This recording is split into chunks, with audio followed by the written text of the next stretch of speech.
individuals and government can work together on climate change issues. So I look at how what government can do in order to tackle the climate emergency. So I'm going to cover the answers to two broad questions in what I do tonight. The first is who needs to be involved in achieving action on climate change, so who needs to be involved? And the second question is, how can you get change? So what are the different ways of bringing about change which allow us to tackle climate change? So I'm going to look first at who's involved, and I find it really useful to think of this in terms of a triangle. So I'm just going to very quickly share my screen with you so that you can have a look at my triangle. Can you see that all right? Great, okay. So you can think of it as essentially three groups of people or organisations who we need to get working together if we're going to tackle climate change. And the first at the top there is government. So by government, I mean all aspects of government, including the central government, so the Prime Minister, government and Parliament, all the way down to local government. So in our case, Cumbria County Council, South Lakes District Council, Kendal Town Council, all those different aspects of government, and they all have a role to play. Then we have other organisations, so businesses, which are essentially groups of people, and communities and community organisations. There are things that they can do as well. And then you have individuals, that's you and me, and as I'm sure you've discussed already, there are things that we can do as individuals to tackle the climate emergency. But I think the thing to remember about this triangle is that it works best if all three of those groups are working together, if it's coordinated action, so that government and businesses and communities and individuals are all working to the same goals and they're all helping each other achieve what we need to do. And conversely, it doesn't work so well if those groups are working against each other or in opposition to each other. So let me just talk you through an example of that. And a good example is travel around a town like Kendal. As you may have been hearing from Mike last week, transport is responsible for quite a high amount of carbon emissions. There's things that we can do about that by, for example, switching to electric vehicles and having more walking and cycling. And those really help to reduce carbon emissions. They also have other benefits like health benefits for walking and cycling, for example. But to make those happen, all three parts of that triangle need to do their bit. So, I mean, starting with individuals, of course, we can decide that we're going to walk more or cycle more or use public transport or buy an electric vehicle. And that's something that we can all choose to do, except that really we can only choose to do it if it is a realistic option for us. So, you know, you might not be able to buy an electric vehicle because of cost. You might want to cycle more, but you're worried about safety. So there will be limits on what individuals can do, and it's not necessarily right to just assume that you know it's all down to individuals to have to change what they do. So individuals can only do what they do if the services are in place. So, you know, you can't buy an electric vehicle unless someone's making them. You can't cycle unless there's bike shops or bike hire available. You need bus services. So you obviously need those businesses. And then it's often thought of as government's job to coordinate this. So, and to make sure that those businesses are there to provide what needs to happen. So, for example, as an individual, you might want to cycle more, but you might be worried about cycling. If government builds cycle lanes, if the local authority puts cycle lanes in place, then that might make you more likely to cycle.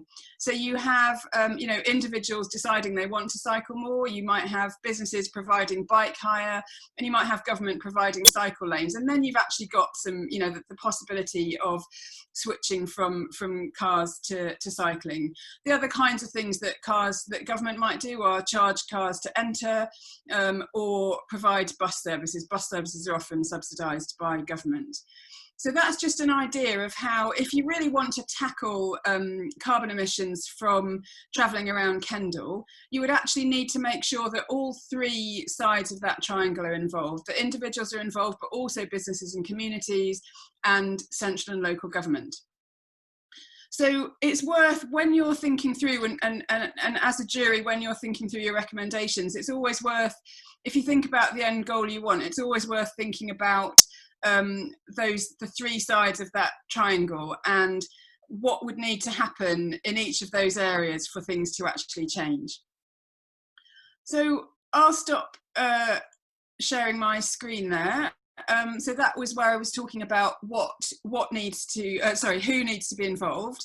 And I'll now look at the different ways I'll answer the question of how you might achieve change, and how those three areas, government, businesses and communities and individuals, might be able to bring about this change. So before I go on to that, you might be asking, well, where does a citizens' jury fit into this triangle? And I think that's a really important question. So obviously, as individuals, you can all you can all make changes yourselves. But I think the more important thing about your role as a collective, as a citizens' jury, is that you can provide recommendations on what the other parts of the triangle should be doing. And so citizens' jury has this kind of superpower that you might not have as individuals, which is to influence that whole triangle. So it's really worth bearing that in mind, I think, as you have your discussions. So what can these three different sides of the triangle do to actually reduce emissions and to bring about climate action? The first thing that can be done is to provide information and advice. So to tell people what they should be doing, either just provide straight information or sort of provide it as a campaign, as a kind of, advertising, or a campaign to persuade people to do things differently. And I mean, you'll all be very familiar with this. There's, there's public information campaigns on, on smoking less. There have been some on the past on climate change, and of course recently. And here's an example, which you should be able to see. You see this all the time in the newspapers now, information about COVID and coronavirus and how to reduce your risk. So information is a really important part of the picture.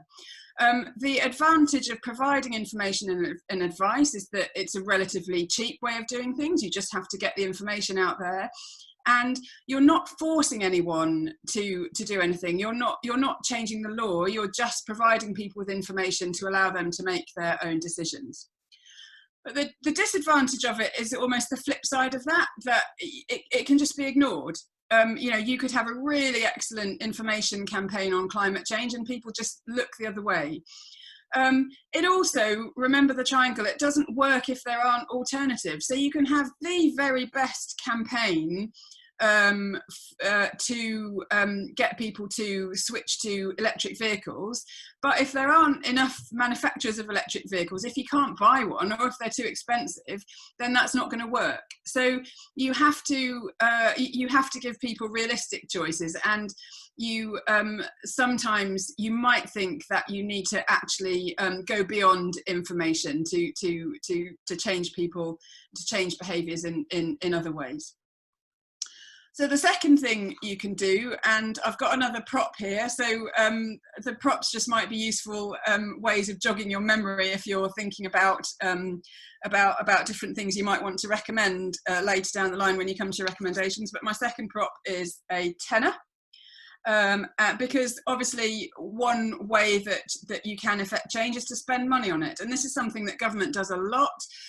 Again, in response to COVID or coronavirus, we've seen government spending huge amounts of money, like on the furlough scheme, for example.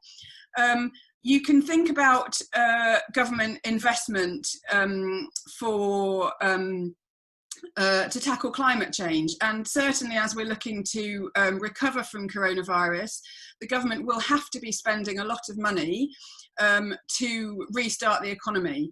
And it could spend that money in ways that benefit climate change. So for example, it could invest in those cycle lanes, it could invest in good bus services, it could invest in low carbon technologies like renewable energy. Government can just spend money directly. Other organisations can spend money as well, but really government has the biggest influence probably when it comes to just spending money. But very rich individuals spend money on tackling climate change. So it's not just government. The advantage of spending money is that it's very direct. Government just spends money and things change. It benefits everyone equally. So if there are free or cheap bus services, for example, everyone can make use of those. So you might think that it's quite fair. The disadvantage, of course, is that money has to come from somewhere, and there are two places it can come from. It can either come through taxation, or it can come through government borrowing. But even if government borrows the money, it has to pay it back eventually. So the money has to come from somewhere. It's worth pointing out that at the moment, if you look at how government money is spent, it actually works in favour of high carbon, not low carbon. So, for example, there's a big investment. There's always big investment in roads. There's more investment in roads than public transport, and government money goes on high carbon industries. And so, at the moment, this money thing is probably working in the wrong direction. The third thing that can be done, and this is something that can be done not just by government but by any of those groups in my triangle, is to provide incentives. And my prop here is a carrot, because you've probably heard about carrots and sticks. That's how you get a donkey to do what you want. If you can wave a carrot in front of its nose and let it eat the carrot. And you can also hit it with a stick, which I'll come on to. So a carrot is an incentive. It's anything that makes it cheaper and easier to be low carbon. And there are some very simple examples of this. If you are, if you get a discount for bringing your own coffee cup into a coffee shop, then that's a very simple incentive.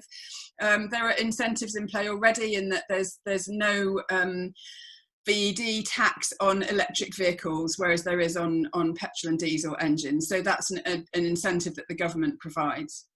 The advantage of incentives is that it provides that reward and it makes it cheaper or easier to do the right thing. The disadvantage is that, again, you can turn your back if you want. Not everyone has to respond. And there's an issue if there's a monetary incentive, like through taxes, for example. If you're rich enough that you don't really worry about what you're spending, you can still get away with, for example, buying the most polluting car, even if taxes on big powerful car engines are increased because you want to reduce carbon emissions. Some people can just pay that money, and so it won't really affect them. It also only works if there are alternatives. So if, for example, you taxed the most polluting cars, but you didn't you didn't provide low carbon alternatives, or you didn't provide walking and cycling, then that would be problematic, because you would be, you would be providing incentives, but you wouldn't be able to change people's behaviour. So that brings me on to the next potential way of achieving change, which is, as I mentioned, the stick. So this is what you would beat your donkey with, and even though we are a little bit more sophisticated than donkeys, we still respond to things like sticks. That's a penalty, effectively. Anything that makes it harder or more expensive to do high carbon things. So an example that's already in place is fuel duty.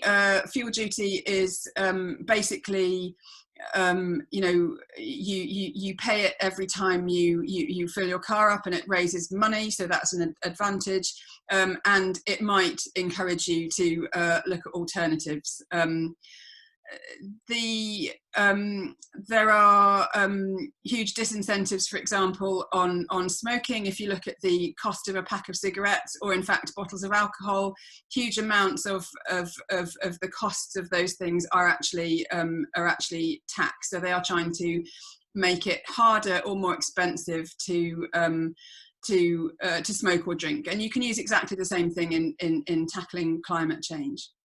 The advantage of your stick is that might be, if it's a tax incentive, that it raises money, and it makes doing the right thing look less expensive. You're changing the incentive so that it's cheaper to do the right thing. All these things, by the way, don't just apply to individuals. You can also have taxes that affect what companies do. So it's not just it's not just the impact on individuals. So the disadvantage of your stick is that obviously it might be unpopular, and particularly again if there are no alternatives. So you know, if you raise taxes on fuel, but you don't provide people with incentives, then with alternatives, then they're likely to get across. And that's actually what happened in France with the Gilets jaunes protesters. The very last thing, and I'll end on this, the very last thing that can be done to achieve change, and this one is actually something that only government can do, is to regulate, basically to change the law so that it becomes illegal to do certain things. So I say only government can do this, so only government can pass laws, but of course individuals and organisations and even businesses can campaign to change the law, so they can be involved in this, but it's obviously not something that we can, you know, wave a magic wand and do as individuals. So a simple example of where regulation has helped in the past is making it illegal to sell or buy the very high energy using light bulbs. They've just disappeared now. You can't get old-fashioned light bulbs. You can only get the new low energy ones. That was just decided that they would outlaw the old kind and bring in the new. The advantage of regulation in this way, so you could do that. We've done it on light bulbs. You could do it on cars. You could do it on banning coal, for example. You could look at what your most high polluting things are and just decide that you were going to regulate. The advantage of this is that it's really simple. You pass a law and it applies to everyone. Oh, I forgot to give you my prop for regulation. It is actually a police. It's quite a nice little Playmobil police scooter there. So yeah, if you can make it a law, and then if people break the law, you know, there are consequences. So it applies to everyone, and it's relatively simple, and it applies to, you know, no matter how rich or poor you are, the law applies to you. The disadvantage of this is that it might be unpopular. Some laws are unpopular.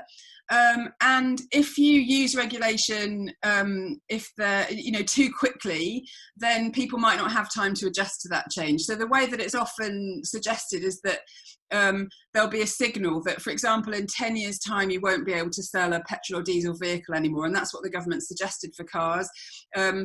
So in 10 years' time, it will be illegal, but there's like a 10-year transition period.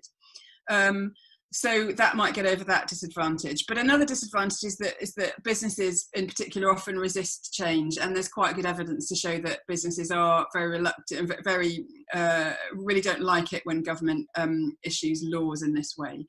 So it can be quite a difficult thing for government to do. So those are my 5 ways that you can achieve change: providing information and advice, spending money, providing incentives, providing disincentives, and then lastly, regulating. Now, quite a lot of those things are for government to do, but also there are a fair amount of things that can be done by other organisations as well. And of course, central and local government will have different levels of power as to whether they can do these things. So that's my very quick tour, and I'll be really interested to hear your questions.